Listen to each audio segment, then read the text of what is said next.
और रावण ने जब सुना है कि मेघनाद मारा गया तब वो मूर्छित हो गया है।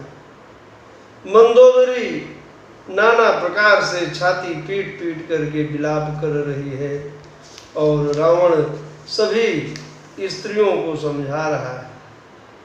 गोस्वामी जी लिखे, तब 10 कंठ विधि विधि समझाई सब नार, नश्वर रूप जगत सब देखो हृदय विचार। रावण समझा रहा है स्त्रियों को कि यह सारा जगत नश्वर है, क्यों रो रही, जो आया है वो जाएगा। तिन्हि ज्ञान उपदेशा रावण,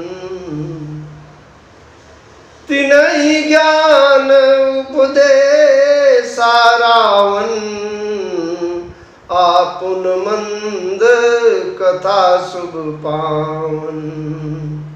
पर उपदेश कुशल बहु तेरे, पर उपदेश कुशल बहु तेरे, जे आचरहि ते नर न घनेरे।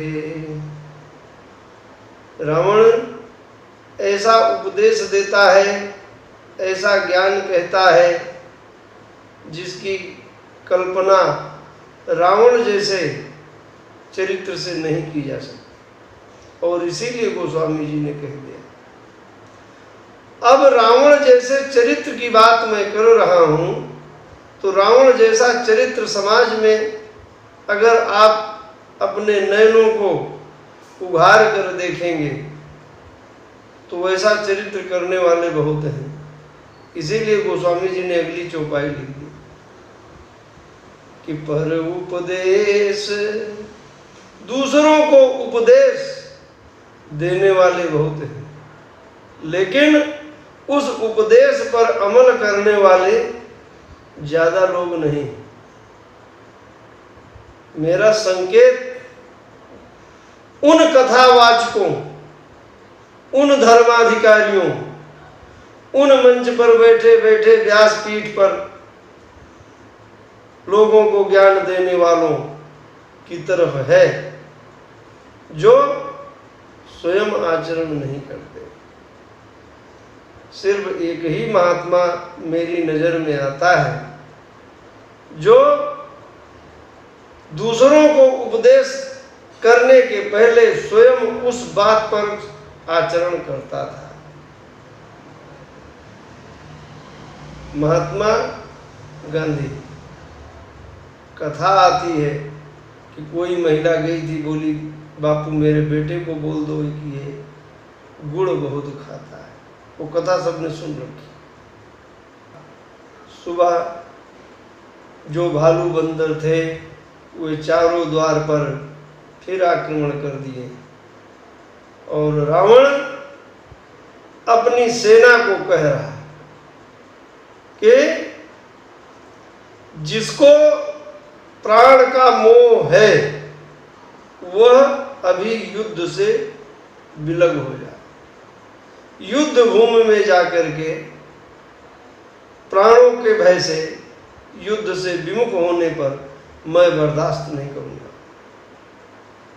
निज भुज बल मैं बयरु बढ़ावा, मैंने अपने भुजबल से शत्रुता मोल ली है, शत्रुता बढ़ाई है और उसका उत्तर भी मैं ही दूंगा। और सेना सजा करके वो चला है। गोस्वामी जी लिख रहे हैं कि असगुण अमित होइते ही काला। अब शकुन तो तभी से शुरू हो गए थे जब से भगवान राम की सेना समुद्र के उस पार तैयार होकर के सब चली थी युद्ध करने के लिए, और भयानक अपशकुन हो रहे हैं, लेकिन रावण उसकी चिंता नहीं करता है। क्यों करेगा? वो जो चाह रहा है वही तो हो रहा है, तो काहे की चिंता करेगा। राक्षसों की भारी सेना चलती है, वानरों में और राक्षसों में भयानक युद्ध मच जाता है। राक्षस गण रावण की दुहाई दे दे करके लड़ रहे हैं, राम जी की सेना राम जी की दुहाई दे दे करके लड़ रही है। आपस में दोनों सेनाएं युद्ध कर रही हैं।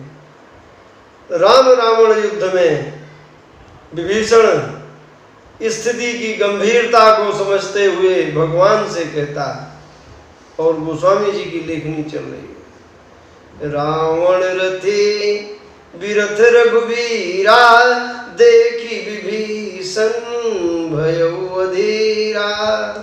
नाथ नरथ तन पद बिनु त्राना, कहि विधि जीतब वीर बलवाना। नाथ नरथ, रावण रथ पर सवार है और प्रभु रथ तो है ही नहीं, तन पद बिनु त्राना, पैर में खड़ाऊ भी नहीं है, नंगे पैर हैं। खड़ाऊ तो भरत जी लेकर चले गए। कई विधि जीतब वीर बलवाना, आप जीतेंगे कैसे इस बलवान वीर को। प्रभु कहते हैं कि सुनहु सखा कह कृपा निधाना, सुनहु सखा कह कृपा निधाना। जहि जय होई सो स्यंदन आना। जिस रथ पर बैठ करके विजय प्राप्त की जाती है, ये वो रथ नहीं है जिस पर रावण बैठा है, वो रथ दूसरा है। वो कौन सा रथ है, उस रथ के बारे में भगवान बता रहे हैं कि सौरज धीरज तेहि रथ चाका, सत्यशील दृढ़ ध्वजा पताका। उस रथ के पहिए शौर्य और धैर्य है, और उस रथ का ध्वज सत्यशील है। दृढ़ ध्वजा, सत्यशील दृढ़ है उस रथ की ध्वजा। बल विवेक दम पर हित घोरे। दम, विवेक, बल, दूसरों की भलाई पर हित, ये घोड़े हैं। और ये घोड़े जुड़े किस चीज से हैं? क्षमा कृपा समता रजु जोरे। ये घोड़ों की जो रस्सी है जिससे घोड़े नियंत्रित होते हैं, वो रस्सी क्षमा की है, दया की है, ममता की है, समता की है। ईश भजन सारथी सुजाना, बिरती चर्म संतोष कृपाना।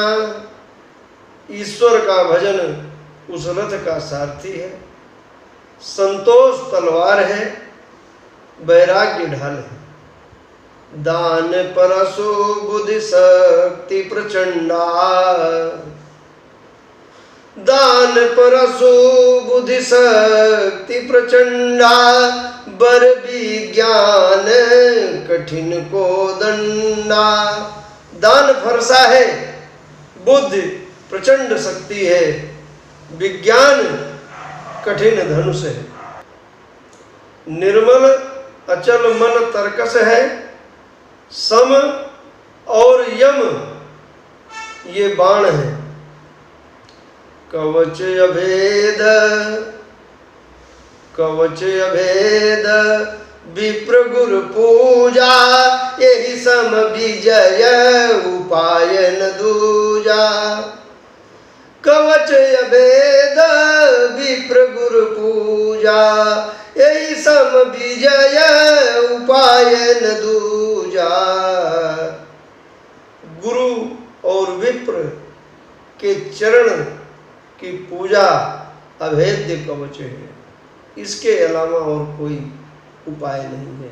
और हे मित्र, सखा धर्म में असरथ जाके, सखा धर्म में असरथ जाके, जीतन कान कतहूँ रिपुता के। ऐसा रथ जिसके पास होगा उसको जीतने के लिए शत्रु कहीं है ही नहीं। बात समझने की है कि जो ऐसा होगा, जो व्यक्ति ऐसा आचरण करेगा, उसका शत्रु कोई होगा ही नहीं।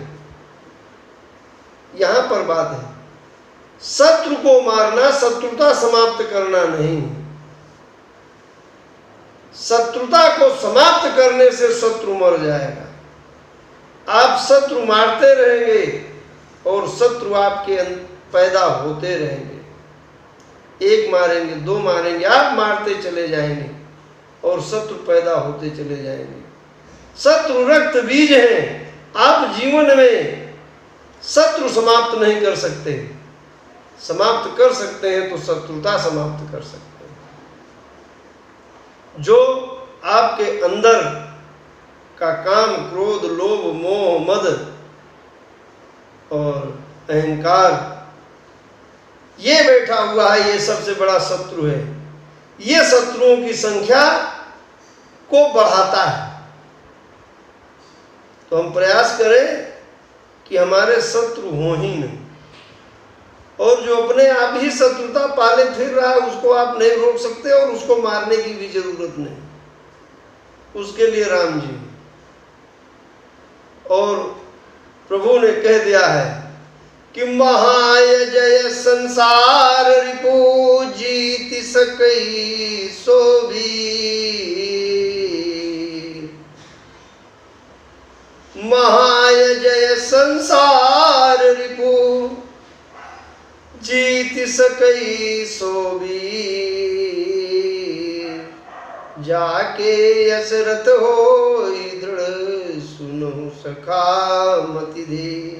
राम जी कहते हैं, मित्र सुनो, जिसके पास ऐसा रथ होगा वह इस संसार रूपी शत्रु को समाप्त करने में समर्थ होगा। तो संसार रूपी शत्रु का मतलब क्या हुआ? संसार में जितने लोग हैं उनको मार दो भाई, नहीं। संसार में आपके शत्रु रह ही नहीं जाएंगे। मैं पहले ही कहा कि शत्रु कोई व्यक्ति नहीं है।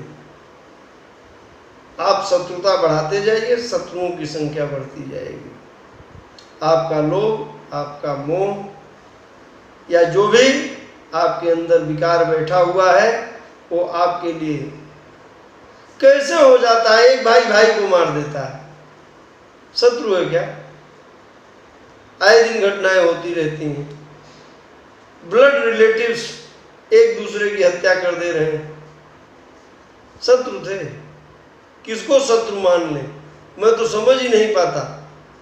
जितना आप अपने आप को एक निश्चित घेरे में बंद करके रखेंगे उतने ही आपके शत्रु अधिक होंगे। उस घेरे के बाहर का व्यक्ति आपका शत्रु। आप अपने आप को विस्तृत कर लीजिए।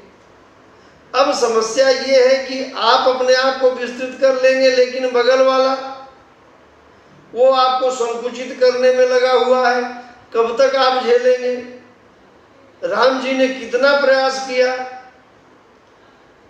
लेकिन जिनको मरना था, जो अपना आतंक छोड़ना ही नहीं चाहते थे, तो उनके लिए तो वही उपाय है, दूसरा कोई उपाय ही नहीं।